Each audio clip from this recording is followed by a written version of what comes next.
우크라이나 전쟁 위기인데 지금 들으신 것처럼 미국 국방장관이 우크라이나 바로 옆에 폴란드에 지금 도착을 했다는 소식까지 들리고요. 긴장감이 고조되고 있는 상황입니다. 우크라이나 사태 쟁점하고 앞으로의 전망을 전문가와 함께 짚어보겠습니다. 장세호 국가안보전략연구원 연구위원 나와 계십니다. 어서 오십시오. 어서 오세요. 안녕하세요. 안녕하십니까. 지금 저희 이승윤 기자가 폴란드에 가 있고요. 폴란드에 지금 미군들이 배치돼 있는데 미국 국방장관이 폴란드에 간 이유는 지금 어디 있다고 보세요? 아까 잘 리포트를 해주셨지만 지금 상황 자체는 이제 러시아를 한 축으로 하고 미국과 서방을 한 축으로 하는 이 두 세력 간에 서로 이제 긴장을 고양시키는 과정 중에 있는 거고 그 과정의 하나로서 국방장관이 지금 폴란드에 가 있다 이렇게 볼 수 있습니다. 네, 지금 들리는 소식에 의하면 우크라이나 정부군과 친러시아 반군 간의 교전 소식이 있다는 겁니다. 물론 이제 로이터 통신 보도인데요. 실제로 지금 교전이 있는 건 맞는 겁니까? 그렇게 보이고요. 여러 가지 폭발음이 지금 수백 차례에 걸쳐서 났다는 사실 자체는 맞는 것 같고 다만 이제 양측의 주장 자체가 극명하게 엇갈리고 있고 또 명확한 증거를 지금 찾기가 어렵기 때문에 정확한 판단을 하기는 조금 이르다 이렇게 생각합니다. 지금 이 교전이 일어났다고 하는 이 돈바스 지역이 2014년부터 계속해서 국지적이든 어쨌든 간에 전쟁이 일어나고 있는 상황인 거잖아요. 어떤 이유 때문에 이렇게 여기서 교전이 일어나고 있는 겁니까?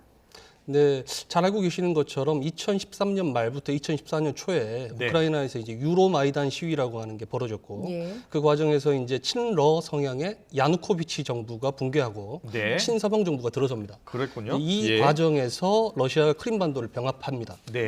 바로 뒤이어서 이제 우크라이나의 동남부 지역에 소재한 두 개의 주, 그러니까 도네츠크 주와 루간스크 주라고 하는 두 개 주가 주민 투표를 거쳐서 분리 독립을 선언을 하죠. 당연히 이제 분리 독립을 허가할 수 없기 때문에 허용할 수 없기 때문에 우크라이나 정부군이 군사적인 공격을 했고 여기에 이제 또 분리 독립을 추구하는 이 두 개의 세력이 반군으로 이렇게 묶여져서 싸우게 되면서 8년째 군사적인 대치가 이어져 오고 있습니다. 그러니까 우크라이나 동쪽에 이제 러시아가 있는데 그 사이에 그러니까 우크라이나 동쪽에 지금 반군들과 또 우크라이나 정부군과 계속 격렬하게 지금 접해 있었다 보니까 싸우고 있고 전쟁을 일으키고 있고 지금 그런 상황이네요.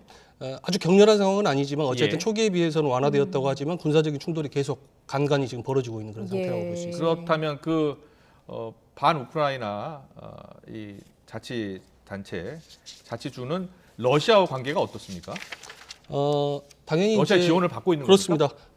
러시아는 부인하고 있죠. 그렇지만 간접적인 지원을 하고 있다라고 하는 게 정설이고요. 그쪽 지역에는 이제 러시아어를 사용하고 있고 민족적으로도 러시아인들의 다수가 그쪽에 살고 있고 실제로도 러시아가 이제 국적을 부여해서 러시아 국적을 가진 사람들도 많이 살고 있습니다.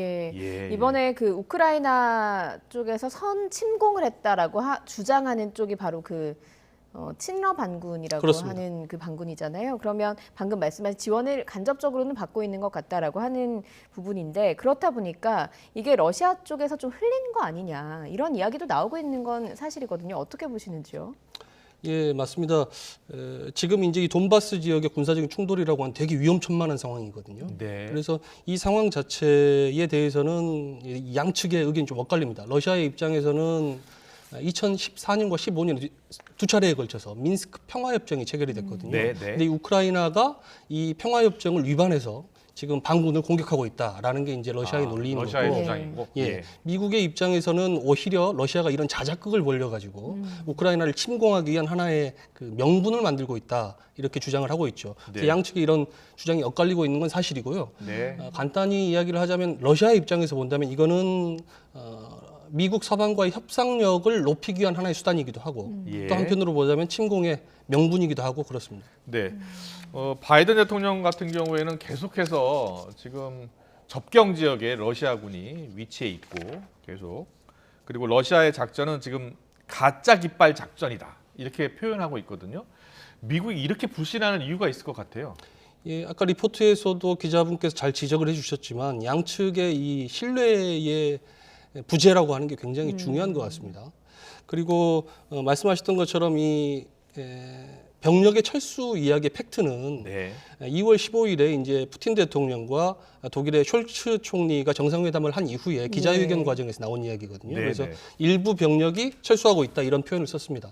말 그대로 제가 볼 때는 똑같은 사실인데 양측이 어떤 부분을 강조하느냐의 차이인 것 같습니다. 이를테면 러시아의 입장에서는 여러 가지 증거를 제시했어요. 사진도 공개하고 동영상도 공개했는데 그 증거들에 따르면 러시아의 군대가 이 크림 대교를 따라서 퇴각하고 있는 모습을 보여줍니다. 따라서 그렇군요. 푸틴이 예. 말했던 것처럼 일부 병력이 철수한 것은 팩트인 것 같습니다. 예. 네. 굳이 거짓말할 이유가 없죠. 예. 또 하나 이제 서방의 시선으로 보자면 이런 일부 병력이 철수에도 불구하고 전체 병력의 수는 유지되거나 오히려 확대되고 있기 때문에 러시아가 철수하고 있다는 사실 자체를 받아들일 수 없다라는 게 이제 그들의 입장이기도 한 것이죠. 예. 네. 뭐 과거에 신뢰를 잃을 만한 그런 뭐 사례들이 있었습니까?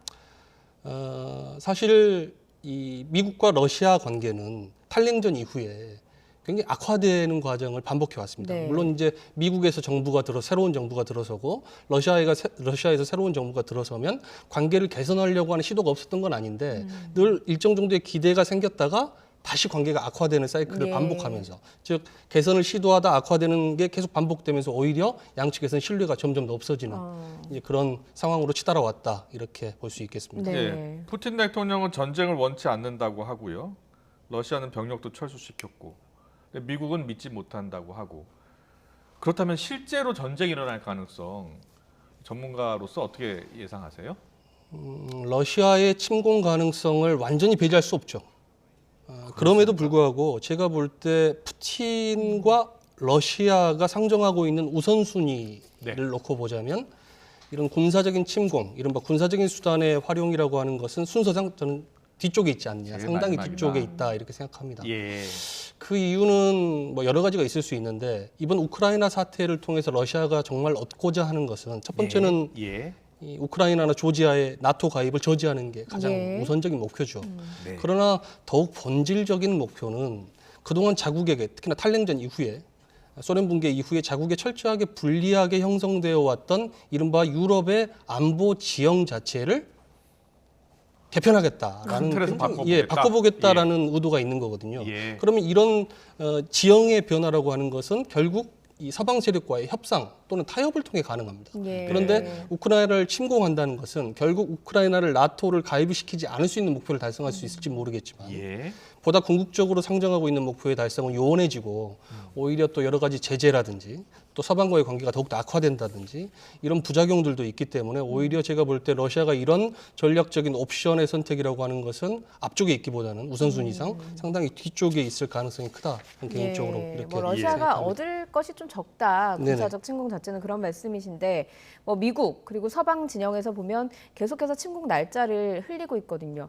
16일도 거론이 됐었고 동계올림픽 폐막하는 20일도 거론이 됐었고 그리고 바이든 대통령도 러시아가 며칠 내 침공 가능하다 뭐 이런 얘기를 지금도 하고 있습니다. 이런 이야기들을 계속해서 하는 이유도 있을 것 같거든요. 제가 볼 때 한 세 가지 정도의 의도 또는 효과를 염두에 두고 있는 것 같아요. 예. 첫 번째 효과는 일단 러시아의 우크라이나에 대한 침공 의지를 약화시키는 데 있는 것 같습니다. 일종의 예방 효과인 거죠. 아, 그러니까 러시아가 어쨌든 옵션의 순서상 뒤에 놓고 있다 하더라도 침공의 가능성을 배제할 수 없기 때문에 그렇군요. 일단은 예방하는 효과가 있고 네. 두 번째는 바이든 정부가 자기 보호 논리를 만드는 것 같아요. 네. 어떤 이야기냐면 결국은 이렇게 침공한다는 걸 사실 기정사실화함으로써 막상 침공이 됐을 땐 자기 분석이 맞는 게 되는 거고 네. 침공하지 않았을 때는 이런 조치를 통해 예방을 한 게 된 거기 때문에 예. 일종의 이제 자기 보호 논리가 만들어지는 거. 예. 세 번째는 이해관계가 굉장히 다양한 네. 동맹국이라든가 우방국들을 이 과정을 통해 이 군사적 침공에 대비하는 준비를 하는 과정을 통해 자기를 중심으로 자국을 중심으로 결속시킬 수 있는 그런 효과가 있다. 저는 개인적으로 이렇게 생각합니다. 그렇군요. 그렇다면 러시아는 자신들의 목적 그러니까 유럽과의 안보 지형을 좀 바꾸고 특히 우크라이나가 나토 가입 못하게 하는 건데 외교적으로 해법은 없겠습니까? 어떤 해법이 지금 이야기되고 있나요?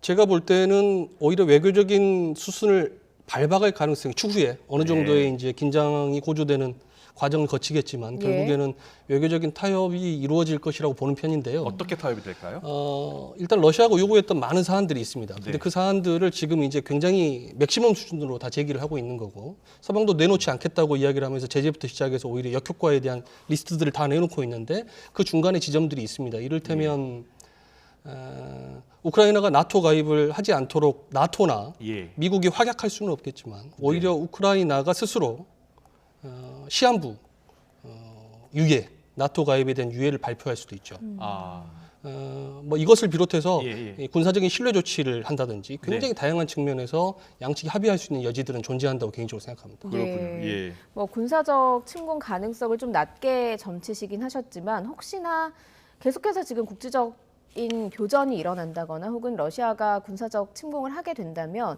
미국이나 나토에서 나설 가능성이 있겠습니까? 그렇죠. 나서야죠.